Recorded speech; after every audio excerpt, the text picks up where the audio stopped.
आप बोलते हैं कि बिग बॉस देखना बहुत गंदी बात है, लेकिन आप क्यों गए थे बिग बॉस में? राधे राधे महाराज जी के प्रिय भक्तों, अगर आप लोगों को महाराज जी की वीडियो देखना अच्छी लगती है तो इस चैनल को सब्सक्राइब जरूर कर लेना। आज इस वीडियो की प्रश्नोत्तरी अगर आपको पसंद आए तो प्लीज लाइक करना और वीडियो को शेयर भी कर देना। तो चलिए प्रश्नोत्तरी वीडियो को देख लेते हैं। आप बोलते हैं कि बिग बॉस देखना बहुत गंदी बात है, लेकिन आप क्यों गए थे बिग बॉस में? मैं कहाँ गया बिग बॉस में बेटा? मैं तो वहाँ जो लोग अंदर गए, बिग बॉस का मतलब है जो अंदर जाते हैं, जो उस घर में रहते हैं। जी महाराज जी। मैं तो वहाँ पे गीता देने गया कि ये बिग बॉस में जाने वाले शायद गीता पढ़ना सीख जाएं, गीता के रास्ते पर चलना। देखो जो लोग गलत होते हैं ना, उन गलत लोगों के पास भी जाना चाहिए, ये समझाने के लिए कि बेटा तुम गलत हो और सही रास्ता क्या है। तो मैं उन्हें गीता का रास्ता बता के आ गया। तो वहाँ बताओ गीता देना और जाके सही रास्ता बताना, मैंने सही किया कि गलत किया? सही किया महाराज जी। फिर तो बिग बॉस में जाना, लोग कहते हैं मैं गया, ये गलत प्रचार कर रहे हैं लोग। मैं बिग बॉस में जो गए वो तो अभी भी घर के अंदर हैं। मैं तो आशीर्वाद देने गया और उनसे कहने गया कि बेटा गीता पढ़ो और राम राम जपो, राधे राधे जपो। उनको भी जपाया मैंने, राधे महाराज जी, राधे राधे महाराज, राधे राधे। बाबा हाँ, आपके चरणों में प्रणाम। सवाल ये है, जो चतुर्वर्ण मया सृष्टि गुण कर्म विभाग सा, हाँ, ये संस्कृत में तो लिखा गया, हाँ। लेकिन उसका अर्थ जो है सो सही नहीं जो है। कोई भी आदमी अर्थ लगाए हिंदी में वो अच्छा नहीं लगाए। जैसे कि ब्राह्मण, क्षत्रिय, शूद्र और वैश्य। ठीक है।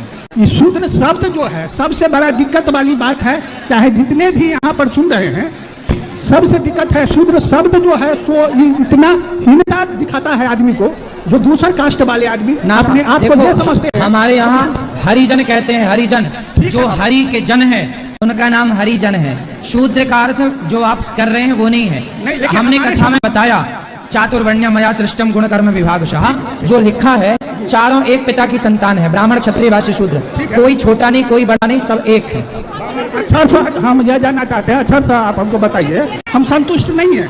इसलिए जो गुण कर्म विभाग से भगवान ने यह जाति चार्ट को तो बना करके भेजे, जाति तो नहीं बनाए, वर्ण बनाए। वर्ण का व्यवस्था होता है। हाँ। जैसे कि हो सकता है इसमें माने स्त्री, पुरुष, पशु और पक्षी, ये क्यों नहीं बनाए?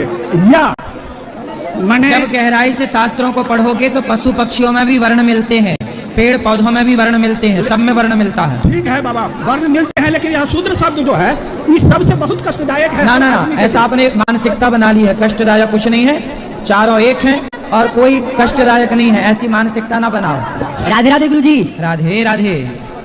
गुरुजी मेरा एक आपसे प्रश्न था। बोलो। गुरुजी, जो सत्य के मार्ग पर चलता है उसको इतना कष्ट क्यों होता है? थोड़े दिन का होता है, इसलिए सत्य की राह पर चलो। जो गलत राह पर चलते हैं उनको थोड़ा सा सुख मिलता है, सारी जिंदगी का दर्द पीड़ा मिलती है। गुरुजी। राधे भैया।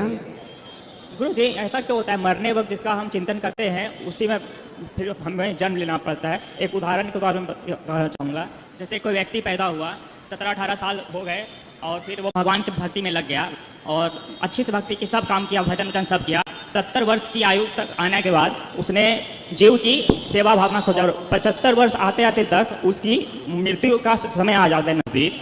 तो उसमें से एक ऐसा पक्षी रहता है जो मतलब ज़्यादा उसे घायल रहता है, उसे उसको देख रेख की ज़्यादा जरूरत पड़ता है। तो वो उसी का चिंतन करते हुए मौत की ओर चला गया कि अब इसको कौन देखेगा, इसका चिंतन कैसे होगा। एक निस्वार्थ भाव से उसने उसका चिंतन किया, तो उसे फिर उसी योनि में आना, क्या ये न्याय कहता है भगवान का? यदि कोई सारी जिंदगी भगवान का स्मरण करता है और वह अंत में भगवान का स्मरण नहीं कर पाता, तो भगवान स्वयं उस भक्त का स्मरण कर लेते हैं, उसकी अधोगति नहीं होती। भक्त की अधोगति कैसे होगी? न में भक्त्या प्रणश्यति, यदि भी लगा हो, पर यदि वो सच्चा है तो नहीं, वो सच्चा है। जैसे एक पक्षी, हाँ, तो फिर उसकी सदगति होगी, हो जाएगी, बिल्कुल निश्चिंत रहिए। हाँ, अगर ना मतलब कहना चाह रहा था मैं कि एक बार भरत जी का तो हिरण में हो गया था, वो अवस्था अलग थी कि हिरण वो अच्छा। भरत जी का केवल समाज को शिक्षा देने के लिए ये सब हुआ था, समाज सीखे इसलिए। नहीं, ये केस अगर होता है तो इसमें तो उसे ऐसा नहीं मिलना चाहिए, उसमें सदगति होगी, खुश रहिए। और सवाल था, मौत का समय सबका तो फिक्स होता है गुरुजी। जो किसी का पेट में लड़की रहता है जो सब मार दिया जाता है, तो वो भी उसका समय तय किया जाता है कि भगवान ने उसे 3 महीने की आयु दी रहती है। हाँ वो तो उसकी तय थी, तय पर, थी ना। पर हाँ। आपने किया इसलिए आप पाप के भागी बनेंगे। तो कैसे पाप के भाई बन सकते हैं? मतलब भगवान का लिखा हुआ हम काट नहीं ना सकते हैं।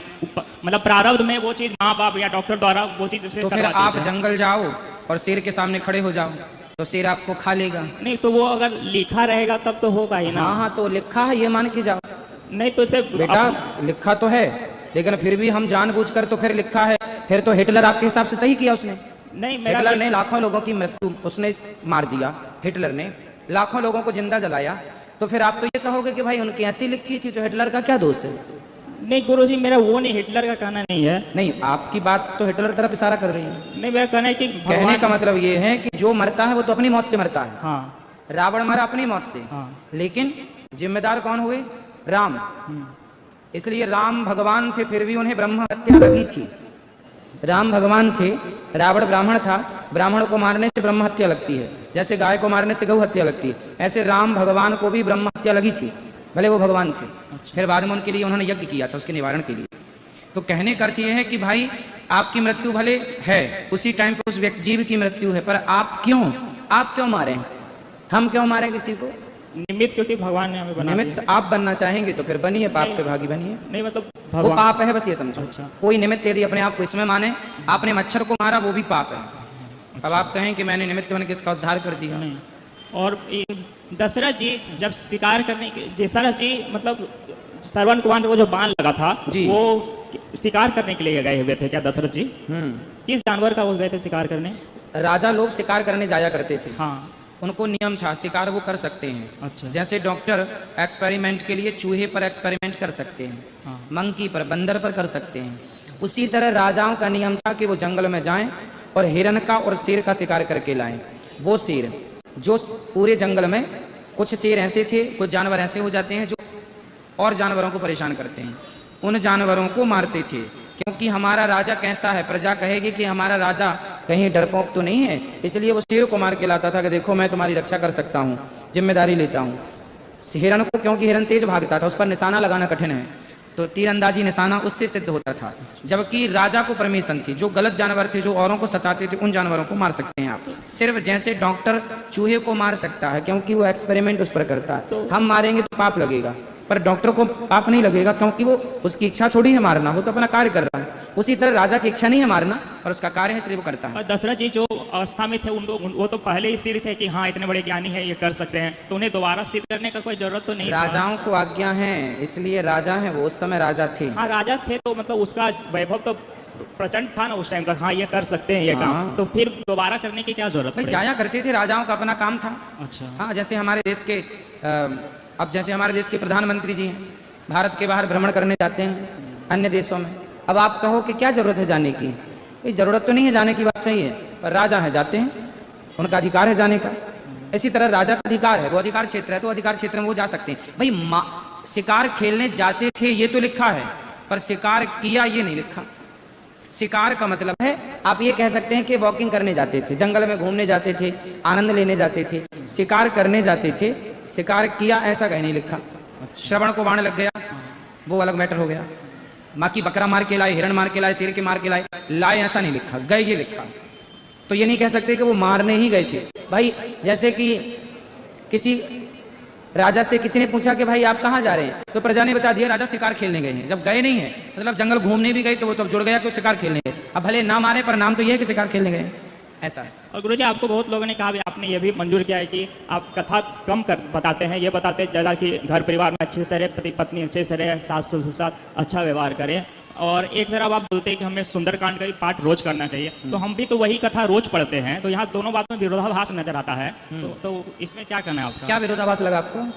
तो आप आपने एक बार कहा था कि ये ध्रुव जी प्रहलाद के बारे में कौन नहीं जानता, सब कोई जानते हैं ये कहानी। तो और हम ऐसी बात बोलते हैं कि घर परिवार अच्छे से रहे, सुख से रहे। कथा का रहस्य, हाँ कथा का रहस्य समझाते हैं। हाँ रहस्य, आपने ये भी कहा था ध्रुव प्रहलाद के बारे में सब कोई जानते हैं, कोई ऐसा नहीं है कि नहीं जानता हो। घर हम ये बात ही बोलते हैं कि घर परिवार अच्छे से रहे, पति पत्नी सास ससुर अच्छे से रहें, ठीक है। और एक तरफ आप बोलते हैं कि हमें सुंदरकांड का भी पाठ रोज करना चाहिए, तो क्यों नहीं करना चाहिए? नहीं मैं कह रहा हूँ करना चाहिए, लेकिन वही कथा तो हम रोज रोज पढ़ रहे हैं ना। कथा बेटा सबको रोज सुननी चाहिए, हृदय की शुद्धि होती है। ऐसा नहीं है कि हम कथा नहीं सुनाते, ध्रुव जी की कथा सुनाते हैं, हाँ, पर नहीं। कथा के साथ साथ सारी कथा सुनाते हैं, लेकिन उसके जो मार्मिक रहस्य हैं वो विशेष उसको हाईलाइट करते हैं। हाँ, नहीं, आपने हाँ, तो ऐसा नहीं कि हम सुनाते ही नहीं, नहीं। आपने एक बार ये बात कहा था तो इसलिए सुंदरकांड का पाठ हमने किया है, हाँ। आप भी करो, हाँ हाँ, और आपने अच्छी कथा में बता जल्दी करो, सबको मौका ना दोगे क्या? एक साल और कर ले। जल्दी करो। आपने कहा था राम जी के बारे में कि भगवान भी पृथ्वी पे आए तो उन्होंने भी कष्ट सहा था।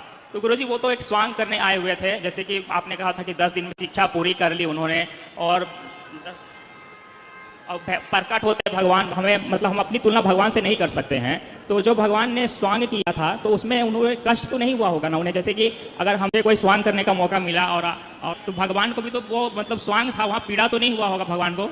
जब भगवान के भक्तों पर संकट आता है तब भगवान को पीड़ा होती है। हाँ, उस केस में तो दूसरा चीज था ना, वहाँ तो स्वांग था, वहाँ दर्द भी कहीं नहीं हो रहा होगा उन्हें। जो नॉर्मली जो जंगल पे जाते हैं लोग, हम जाएंगे या आप जाइएगा, कोई भी जाता ना ना ना, भगवान मनुष्य रूप में आए थे ना, हाँ। तो मनुष्य की लीला कर रहे थे, हम मनुष्य तो रूप- दर्द को अनुभव क्यों नहीं करेंगे भगवान? भगवान भी तो देखेंगे ना कि भक्तों को कितना दर्द होता नहीं है, तो- इसलिए वो दर्द का अनुभव उनको हो रहा था। लेकिन गुरु जी मतलब भगवान तो लेकिन 11,000 वर्ष रहे थे ना राम जी, और वही नवीन अवस्था में रहे थे, और भगवान तो एज भी नहीं होता था उन लोगों का। तो मेरा कहना है कि उन्हें पीड़ा हुई थी क्या वास्तव में? भगवान को भक्तों पर जब संकट आता है तब पीड़ा होती है, वहाँ- बाकी भगवान को क्या पीड़ा? कोई पीड़ा नहीं। तो वहाँ उस 14 वर्ष के वनवास में उन्हें तो कोई पीड़ा नहीं, वह स्वांग था एक जो रचा उन्होंने, ये हमें एक शिक्षा वह एक देने के लिए। लीला थी, स्वांग नहीं बोल सकते, लीला बोल सकते हाँ, हैं। लीला की तो वहाँ पर ऐसा नहीं ना कर सकते कि भगवान को भी पीड़ा हुआ होगा, ऐसा नहीं ना कर सकते हैं हम। क्यों, आपको क्या लगता पीड़ा नहीं हुई? नहीं, मुझे नहीं लगता, क्योंकि भगवान 11,000 वर्ष तक रहे, वो नवीन अवस्था में रहे, वो ठीक है। प्रकट होते हैं। भगवान के लिए है कर्तुम अकर्तुम अन्यथा कर्तुम सर्व सामर्थ्य। भगवान चाहे सब कर सकते हैं, वो चाहे कि उन्हें दर्द हो तो दर्द हो भी सकता है, हाँ, वही- वो चाहेंगे कि नहीं हो तो नहीं भी हो सकता है। हाँ, तो ये भगवान है ना वो। हाँ, तो बस ये कहना था कि वो मतलब लीला थी, तो पीड़ा वास्तव में थी कि नहीं, यही था कहना। अब भगवान ने जो लीला की आप उससे संतुष्ट रहो, उनको दर्द हुआ कि नहीं हुआ इस पे मत जाओ। राधे राधे गुरुजी। राधे राधे। बोल रहे हैं ना, बोल रहे। राधे राधे गुरुजी। हाँ जी, क्या हिंदू धर्म में दाढ़ी रख सकते हैं? दाढ़ी रखना सही है या गलत? हाँ रख सकते हैं, दाढ़ी मूछ रख सकते हैं। फिर भी तो लोग बोलते हैं कि जहाँ अगर आप हिंदू हैं तो दाढ़ी नहीं रख सकते हैं। नहीं, दाढ़ी मूछ दोनों रखिए। ठीक है, धन्यवाद गुरुजी। हाँ, तो देखा ना दोस्तों, लोग फालतू में महाराज जी के लिए कंट्रोवर्सी फैला के बैठे हैं। महाराज जी बिग बॉस में गए ही नहीं थे। आपको सही क्या लगता है कमेंट में जरूर बताना।